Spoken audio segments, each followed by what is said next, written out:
How's it going, guys? It's Poetry Settle. Welcome back to another episode of the Historical Germany campaign. We're going to go and continue where we left off. We're waiting for all these guys to lose organization as they are starved out with lack of supply. And beyond that, we're just going to do the same on this whole western front, or eastern front, depending on what perspective you're coming at it from. But yeah, we're about to link up these supply lines. And that should be good, but it's looking, I think our offensive is looking in a pretty good position. And when do these guys gonna get here? Soon. Okay, 6 hours. And there they are. Alright, sweet. So this should wrap up this whole operation where we're linking together all this land. And actually it's gonna completely screw up our front lines, because then the front lines are going to be spread literally across this whole giant border. Actually, I'm not sure if that's how that'll work, but I'm assuming it is. Let's see. I guess we'll find out. It appears not to have done that, which, honestly, I'm a little surprised by, because the front lines AI is pretty dumb. But it's looking pretty good, so that's good. And yeah, but yeah, look at that. So now that we have all this cut off, I'm assuming what's going to happen is, what I'm thinking is that the I believe at least that they're going to start losing supply in literally all of this Polish and what is today Belarus, Lithuania, I don't know, a whole bunch of little countries, but a large area of land in general, you know. Meanwhile, I want to see, is this considered... This is actually not considered even a colonial core, this land here, which is very interesting to me, considering that they annex it in this game, in the very timeline of the game, but I don't know. It's seems a little strange to me, but I'm not going to question it too much. Okay. I'm glad, actually, that the front lines aren't messing up in ridiculous ways, although most likely our AI allies are going to completely screw themselves up. No, actually they haven't. Wow, I'm a little surprised. But yeah, we should start seeing these guys, their organization starting to collapse. Or not their organization as much as their supply. We don't really have any intel on that yet. Down here, they're definitely suffering attrition. Yeah, and it's increasing fast. So that is huge. These guys should start losing down here. As long as you guys can hold the coast, it should be fine. We can't let them get any more ports. You might as well... You're not my unit, so I don't really care about you. We'll send you down there. And yeah, once those guys start to fall, everything should start moving a lot faster, and we should start taking less casualties, etc. You know, things are looking up, in other words, is what I'm thinking. How many planes do the English have over the English Channel? About 5,000 fighters. That's not too good, but that's fine. We can't really control that. No point in complaining about it. There's actually British troops fighting us in Russia, which is ridiculous, but that's the way the game works with military access. The enemy of an enemy is a friend, so they automatically get military access, even if it makes no gosh darn sense. And like I said, yeah, Italy, Hungary, Romania are all pouring troops into here in the most ridiculous ways possible. But that's okay, I suppose. It doesn't really matter. Ooh, what is this? Okay, we got some research done on the Narvik class destroyers. Okay. And we are researching submarines. I'll tell you what, we're going to go and research this battle cruiser, so we can start building them right away. Do we have any production lines that are producing destroyers? We do. Alright, so what we want to do is, we don't have any naval experience, which does suck. I would think we would have some by now, but we do not. So we're going to go ahead and go and knock this guy on there. Ooh, 12 days of production. Tell you what, we'll go ahead and say you have one left, and then we'll do destroy. No, I don't want to do that. I'm doing this wrong. Destroyer 3, and then you're gonna get all of the supply, or that, you know, not the supply lines. The you're gonna inherit all of the factories that were working previously on that destroyer. So that'll be good. And yeah, we'll go ahead and say you will join the German Fleet 1, which is currently fighting. How big is it nowadays? 14 destroyers, 24 submarines. That's pretty good for a fleet consisting only of the lightest vehicles or, you know, ships possible. It's not too bad. We're gonna starve them out. That's the plan. And where did their capital move to? Smolensk. Okay. I think my next move actually might be, well, actually I'm not sure, but I think I have a theory on how we might be able to do this in a way that could suffocate them of supply in other, you know, in the whole country, not just in these two large sections of the country. But it would, right now I think probably about half of their units are cut off from supply. Or are they? No, you know what? They still have these ports over here, and that's what's actually keeping them supplied. So yeah, we definitely need to do something. And what I'm thinking is, first of all, we're going to move these guys over here. It is March of 42, okay. We started in January, this recording session, I believe. Alright, so, but either way, yeah. So what I'm going to do is, actually, and another thing to keep in mind is that we've already stripped them of most of their industry. We took Moscow, we took Stalingrad, Leningrad, Kiev, Minsk, Sevastopol. So we already took all of their major industrial centers. So mostly, they're pretty much handicapped already. But there's still more we can do. Which is why we are going... oh, yeah, take that off. Why we're gonna try to handicap them even more by surrounding their capital. Here's my strategy that I think is gonna work, but we're gonna test it. We're gonna surround their capital without actually taking it, and what this will do is the way that this game calculates supply is, or whether or not you're getting supply, rather, is they say, are you, oh wow, they're really tearing out these guys over here, wow. That's actually pretty good. Ooh, that's a nice encirclement that our allies got. Wow, the AI is actually decent sometimes. But no, I think what we're going to do is we're going to see if we can't, well, yeah, so I was going to start saying, the way the supply works in this game is a little weird and counterintuitive, but instead of having all the supply originate from cities, which would make sense, that's where your centers of industry are, what actually happens is it originates from the capital. It all originates from the capital. There might be a minor amount from victory points, I believe, but not enough to make a difference. And then it calculates whether or not there's still a line of friendly or neutral territory or waters to reach supply to where you are from the capital.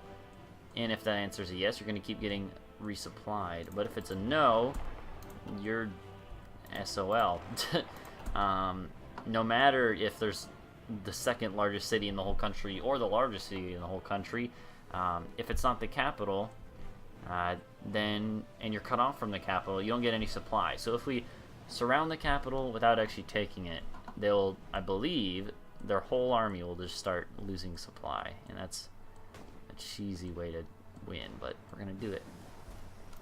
We just finished Infantry Equipment 3. We'll go ahead and start researching Infantry Anti-Tank Equipment, which is important, very important for the late game. And we're going to go ahead and switch over these supply lines to Infantry Equipment 3. A strategy I've seen some people say to do is actually don't switch over all your lines at once. You know, phase out the older equipment, and that way you don't suffer a major efficiency hit right off the bat. But we have 100,000 guns essentially extra right now, so I think we're going to be okay. It's actually not even, it's probably, I think each unit represents like 1,000 guns, so no, we have like 1,000,000 extra weapons, so we shouldn't run out, is what I'm saying. Okay, well, how many more units do we need? We need 2 more units. Can we withdraw any from anywhere? Not really. What about you guys? You know what? I think I'm going to take this time to withdraw you. Not withdraw you, reposition you along this line to there. Go ahead and do that for me. And that should be fine. But if we can do this, the only problem is our dumb AI friends might want to defend the capital. So what we might want to do is let them move in some defenders. And again, this is super counterintuitive because it's an unorthodox strategy, but it might just work in this game, in the context of this game. If you try to do this in real life, I don't think it would work very well. But what I know, I'm not a general. Okay, let's go to strategically redeploy you. Okay, move you there. Needed, okay, manpower, we have 730,000 extra bodies. Reminds me of that one, the way they have the way they have the manpower stuff worded. There's all adults serve and then scraping the barrel, and I really like it. Reminds me of EU4 when the way they describe the description of the quantity idea group of one of the ideas. It was like the young can serve, I think, is the name of it, and it and the text that the Paradox wrote into it was it says, "How old does a man have to be to serve his or to die for his country?" And it was basically it was like we believe all boys, all men, even boys, can die for their country. And it was very dark humor, but it's still kind of funny the way they word it. Either way, so we have cut them off from supply, I do believe. Oh, free civilian factories. What is this? I never heard of such a thing. It's pretty good, actually. We have a lot of factories. Wow. I think we want to build more factories. I mean, why not? And we want to build them in places where we already are rooting out all the resistance. Where's the resistance highest? Rather, we should look, where do we have no resistance? Pretty much everywhere now. Okay, so basically what you're telling me is we're good to construct anything anywhere. Good. Because I'm going to build a whole bunch of civilian factories here. We're going to have to start building nuclear power plants soon. Not even nuclear power plants, nuclear reactors, but whatever. Where do we have other places? Ooh, the Rhineland. We have a lot of spots open there. I'm leaving a few open just because we have other stuff we want to build too. Loire. Let's put some there in our occupied French lands since we are getting full efficiency now. Bosnia, Croatia, Morava. Let's go and industrialize Morava in what used to be Yugoslavia. And that should be fine. Heck yeah. Liberia joined the Allies. Oh no, I'm so worried. Not Liberia.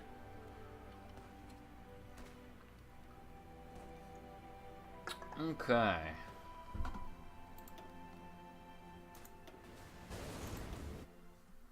So how big is our fleet now?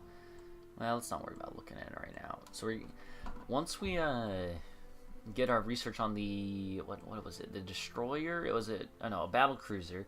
Once we get battle cruisers researched up to par, then we're going to go ahead and build a few of those. They'll be outdated in a few years, but that shouldn't matter too much. Oh no, Liberia has joined against us. So yeah, so we got this area under control, as you can see, to take Smolensk. And however, we don't want to because, oh yes, look at this. It is working. Every single Soviet division, no matter where they are located in the country, if they're on the Western Front or the Eastern Front side of this divide, or if they're in Sweden. Wait, these guys actually do have supply? That doesn't make any sense. They're probably going to run out in a couple days. And these guys down here, especially, who have been already starved for quite some time, they're all just going to start to crumble before our forces, and that should be pretty satisfying to watch. But yeah, they're already going to be super weak down here, and the rest of them should start getting weaker and weaker as the next couple weeks progress. So I basically just don't think we're going to have any problem mopping up the Russians. There is a United States division trying to land in Sweden, and a navy here. Our ships are involved. Our 15 destroyers and 27 subs. Wow, they have a, oh god, they have a, holy shit. Oh, this is bad. They have 2 battle cruisers, 1 battleship, 2 aircraft carriers. Holy shiz, the Americans, they mean business, man. They ain't messing around. Okay. We have more submarines though, so we shouldn't. We can. I think we can outproduce the Americans in terms of naval output. Maybe not though. I don't know. It's gonna be. We're gonna find out. We're gonna find out. Ah, that's annoying. We don't have enough oil. Why is that? I don't know. Well, you know what? There's not much we can do about this battle right now, this naval battle. So what I'm gonna do is I'm gonna say, you guys, hopefully you win, and if you don't, that's okay. We'll look at the battle results when it is done. But there's nothing we can do about it now, so might as well not worry about it. But yeah, look at that. They have a lot of attrition. 6% a day, or is it a week? I don't remember how it calculates attrition in this game, but it'll tear them apart though. I do know that because I have done this strategy before in this game, and it has worked out fairly well. And by fairly well, it like cripples the enemy. So it almost works in a way that's kind of cheap, but I don't care about that against the AI. If I did this against a player, that'd be dickish because there's no way you can move your capital, so they would know exactly what I'm doing, but they couldn't make me attack them into their capital, and because of that, then I would just do it to them and piss them off. I wouldn't actually do that to a player though, and they probably wouldn't let me. If it was already to that point where they have the capital, they'd probably honestly just surrender because you can do that as a player. And look at this, the whole front line is gone now. So I'll tell you what we're gonna do. We're gonna go and start issuing some frontline commands. Oh, did not mean to do that. And we're gonna say, you guys, go ahead and push to, I don't know, push to freaking Vilnius. No, Vilnius is like here. That is, and that's about where Vilnius is. You guys are gonna push to there, and you guys are gonna push to there. There you go. And you guys, and yeah, so all you guys that have those plans, I'm gonna say do that, and where's the last one? And you guys do that, and be aggressive about it. Be aggressive. There's literally going to be hardly any resistance, and any resistance you do find should be very, very weak, and they should be getting weaker. Wait, what happened? Oh no, Spain, you idiots! Spain, you messed up my strat that should not be working in any case. Why'd you do it? Why'd you take their capital? That's fine. Let's go and take their new capital. If we could take their new capital quick enough, maybe we'll find one that's close by that we can do the same thing with. But either way, they're still going to be really weak. Especially if we... Actually, what we could do is...